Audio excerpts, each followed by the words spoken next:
खुलुमबाय बियो बड लिंक टेलिभिजन दिनैनि रादाब फरायदों आं संसार बर'आ दिनैनि गाहाय रादाबफोराव दङ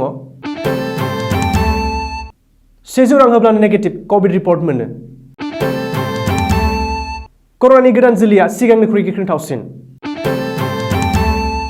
चिरां जिल्ला खुंथाया बैसागु फोरबो फांसन मेला खुंनायखौ बन्द खालामबाय एचएस जोबथा आनजादनि रुटिनखौ सोलायबाय उदखारिफोरा लांखारनाय ओएनजीसीनि सानै मावफारियाखौ बोखांबाय वर्ल्ड चेम्पियन अंकुसिता बर'नि जुलिखौ लाना ससियेल मिडियायाव दान्थे बिदान्थे आमेरिकाया भारतआव कभिडनि थासारिखौ नायनानै मदद खालामगोन कानाडाया भारत आरो पाकिस्ताननिफ्राय थांलाय फैलाय खालामग्रा फ्लाइट्सफोरखौ बेन खालामबाय नक्सालिया बिजापुरनि सासे एसआइखौ बुथारना लामा सेराव गारलांदों पंजाब किंग्सआ मुंबई इंडियन्सखौ 7 विकेटआव फेजेनो अजय देवगनआ यश राज बेनार्डनि सुपार हिरो फिल्माव खामानि मावनाय नंला बलिउड एक्टर अमित मिस्त्रीआ हार्ट एटेकजों जिउ खोमानांबाय दानिया आबुं रादाब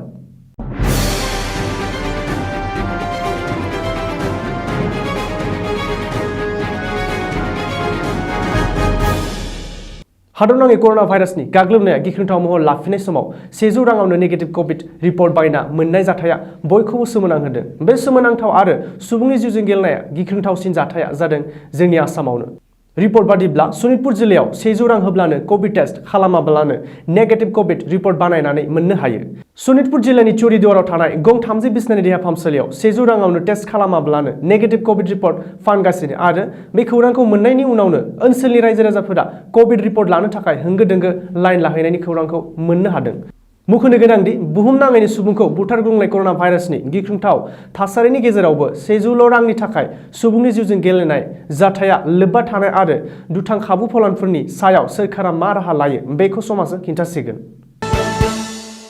कर'ना भाइरास नैथि दोहौ डबल मिउटेन्ट एबा B1.617 आ सिगांनि कोविड-19 निख्रुइ गिख्रंथावसिन जायनि जुनै आसामावबो आथिखालनि थासारिखौ नायनानै गिख्रंसिननाय सोमजिदों मुख'नो गोनांदि सिगांनि कर'ना भाइरासआ एबा कोविड-19 आ सासे सुबुंनि समफ्ल'आव गाग्लोबनो थाखाय 6 एबा 7 सान नांगौमोन होनना डक्टरफोरा फोरमायथिदोंमोन नाथाय दानि गोदान जोलैनि डबल मिउटेन्ट कोविडआ सुबुंनि देहायाव बारदेरनानै साननैनि गेजेरावनो समफ्ल'आव गाग्लोबो आरो बे गोदान जोलै कर'ना भाइरासनि गाग्लोबनायनि गोख्रैथियाबो गोख्रोंसिन होननानै आसामनि सावस्रि मन्थ्रि डक्टर हिमन्त बिश्व शर्माया खौरांगिरिनि सिगाङाव फोरमायदों बबेखानि सावस्रि मन्थ्रिया फोरमायथिबावनाय बादिब्ला बे समाव आसामाव कर'नाजों जिउ गोमानाय सुबुंनि बिबाङा खम आरो आसामाव एक्टिभ कर'ना बेरामिफोरनि बिबाङाबो खम अब्लाबो आसामाव जाहाथे थासारिया बयनिख्रुइबो गाज्रिसिन जाया बेनि थाखाय आसाम सोरखारा गोख्रों खामानि मावगासिनो आरो लाहार फाहार खालामगासिनो दं मुख'नो गोनांदि शुक्रबारखालि सावस्रि मन्थ्रि डक्टर हिमन्त बिश्व शर्माया गुवाहाटीनि उरां गाथोन गुवाहाटी मेडिकेल कलेज देहा फाहामसालि महेन्द्र मोहन चौधरी हस्पिटाल आरो गुबुन गुबुन कोविड हस्पिटालजों लोगोसे खानापारा आरो सरुसजाय स्टेडियामाव फसंनाय अरायथा नङि कोविड केयार सेन्टाराव दावबायहैयो आरो डाक्टर नार्सफोरखौ लोगो हमना कर'नानि आथिखाल थासारिनि सायाव सुलाद लायो चिरां जिल्लानि सिङाव थानाय जायखिजाया बैसागु फोरबो बिहु फांसन एबा मेला खुंनायखौ बन्द खालामनो बिथोन होबाय आथिखालनि कर'ना भाइरासनि अलखद थासारिखौ बिथा खालामनानै बे बिथोनखौ होदों चिरां जिल्ला खुंथाया शुक्रबारखालि गांसे नटिफिकेशन फोसावनानै बे बिथोनखौ होदों आरो जायखिजाया बैसागु फोरबो फांसन मेला खुंनायखौ चिरां जिल्ला खुंथाया होबथादों आरो कोविड प्रट'कलखौ मानिनानै सोलिनो थाखाय बिथोन होदों बेजों लोगोसेनो बैसागु फोरबो एबा फांसन खुंनो थाखाय सिगाङावनो गनायथि होखानायफोरखौबो केन्सेल खालामबाय होननानै नटिफिकेशनाव फोसावदों मुख'नो गोनांदि जिल्ला खुंथायनि बे बिथोनखौ मानियिफोरनि सायाव डिजास्टार मेनेजमेन्ट एक्ट 2005 नि सेक्सन 57 निफ्राय 60 आरो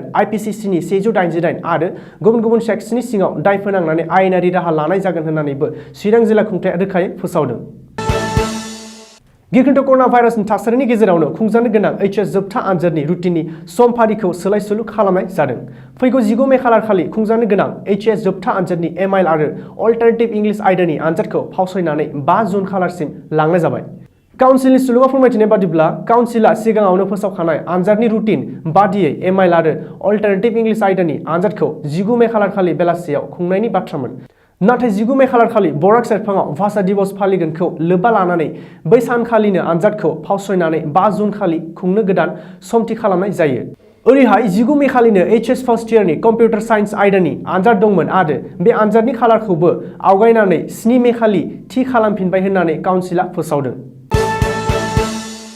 आलफाजों लांखार जानाय ONGCनि साथाम मावफारियाफोरनि गेजेराव सानै मावफारियाखौ बोखांनो हाबाय। रैखाथि बिफाना नागालेन्ड म्यानमार सिमानिफ्राय बोखांनो हादों ONGCनि सानै मावफारियाखौ। उदखारिफोरनि आखाइनिफ्राय बोखांनो हानाय सानै मावफारियाफोरा जादों अलोकेश साइकिया आरो मोहनी मोहन गगৈ। नाथाय ONGCनि गुबुन सासे मावफारिया रितुल साइकियानि बागै दासिमबो जेबो गुमुर गैया।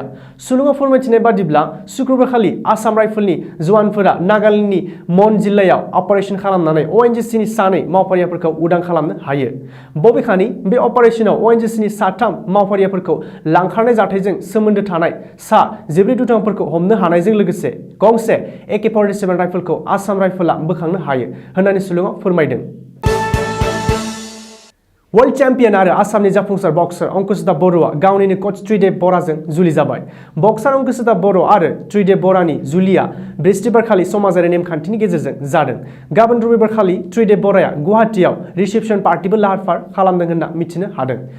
नाथाय मुखुथावना बाथ्राया बेसुदि मुंदांखा बक्सार बर' बिमानि फिसा अंकुशिता बर'आ गुबुन हारिनि हौवाजों जुलि जानायखौ लानानै ससियेल मिडियायाव जोबोरैनो दान्थे बिदान्थे सावरायनाय आरो भाइराल जानायखौ नुनो मोन्दों। मुंख'नो गोनांदि 2017 मायथाइयाव गुवाहाटी सरुसजे स्टेडियामाव बानजायनाय आइबा बुहुमनां आइजो लाइमोन बक्सिं चेम्पियनशिपआव सनानि मेडेल देरहानायजों लोगोसे वर्ल्ड चेम्पियन बिमुं देरहानो हानाय अंकुशिता बर'आ आसामजों लोगोसे भारत हादरनाङैनो सिनायजानाय जानो हादोंमोन। मैया 23 एप्रिल वाशिंटनाव आमेरिकानि गोबां एमपिफ्रा भारतआव कोविड-19 नि थासारिया हरखाबै बांनायनि सायाव दुखु फोरमायो आरो बाइडेन खुंथायनिफ्राय भारतनो गासै गोनांथि मददखौनो हरनो खावलायो। डेम'क्रेटिक पार्टीनि एमपि एडवार्ड मार्कीआ मोनसे टुइटआव बुंदों, मदद गोनांथियारिफोरनि थाखाय जोंनि गासै एमपि दं आरो बेनो जोंनि गाहाय बिबानबो। बियो बुंबावो, भारतआव सानसेयावनो कर'नाजों गाग्लोबजानाया मुलुगावनो बांसिन नुजाथिदों। पार्लियामेन्टनि बायजोआरि थासारि कमिटिनि मासिगिरि एमपि ग्रेगरी मेक्सआ बुङो दि बिथाङा बेबादि गिख्रंथाव भारतनि थासारिखौ लानानै दुखुआव दं। एमपि हेली स्टिवन्सआ बुङो, भारतआव कोविड-19 जों गाग्लोबजानाय सुबुंफोरजों रादाय खानो लुबैयो। बिथाङा बुंबावदों, भारतआव गिख्रंथाव कर'ना भाइरासजों गाग्लोबजानाय नखरफोरनि थाखाय आं आरज गाबो आरो इन्टारनेशनेल कमिउनिटिखौ मददनि थाखाय खावलायो जाहाथे बिथांमोननिसिम मदद सौहैयो। वॉल स्ट्रीट जार्नालाव लिरदों दि भारतआव कर'नाजों गाग्लोबजानाया बांसिनै गोदान दिल्लीयाव आरो गुबुन देहा फाहामसालिफोराव एडमिट खालामनायाव जेंना नुजाथिदों लोगोसे अक्सिजेन, एम आरो गोबां फाहामथायनि मुवा बेसादफोरनि आंखाल नुजाथिदों। कानाडा सोरखारा 30 सानसिम भारत आरो पाकिस्ताननिफ्राय थांलाय फैलाय खालामग्रा फ्लाइट्सफोरखौ बेन खालामबाय। कर'नानि गिथाव थासारिखौ नोजोर होनानै बे थांखिखौ लादों होनना कानाडानि ट्रान्सपर्ट मन्थ्रि अमर अलगब्रा बिथाङा बुंदों। बे बेन खालामनाय थांनाय 22 एप्रिल थामहिनबा बृहस्पतिबारनि हर गेजेरनिफ्राय जाबाय। सावस्रि मन्थ्रिनि पेटी हसडुआ बुंदों, फ्लाइटनि गेजेरजों भारतनिफ्राय कानाडा मोनहैनाय बांसिनावनो कर'ना जानाय मोनदों।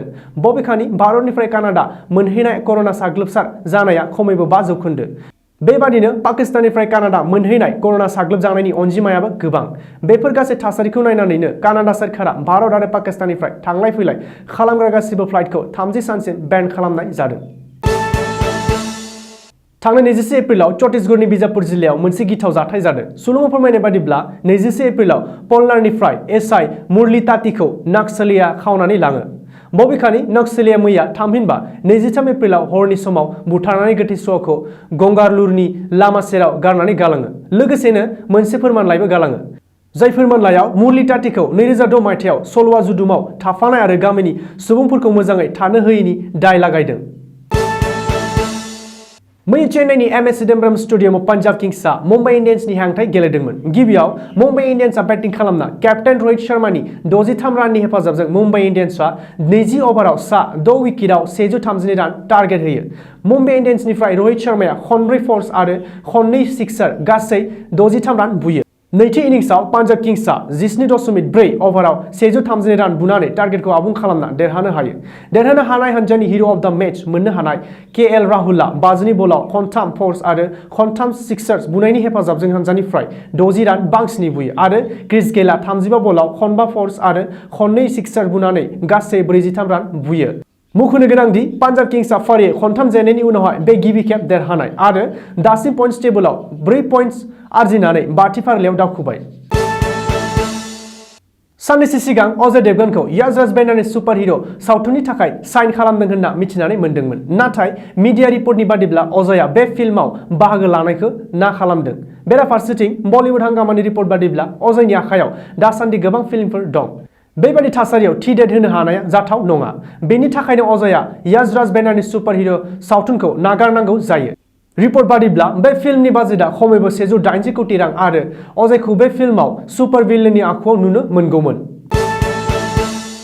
बलिउड आरो गुजराती एक्टर 43 बोसोर बैसोनि अमित मिस्ट्रिया मैया थामहिनबा 23 एप्रिलनि फुंबिलि समाव हार्ट एटेकनि जोहै जिउ खोमानांगौ जायो।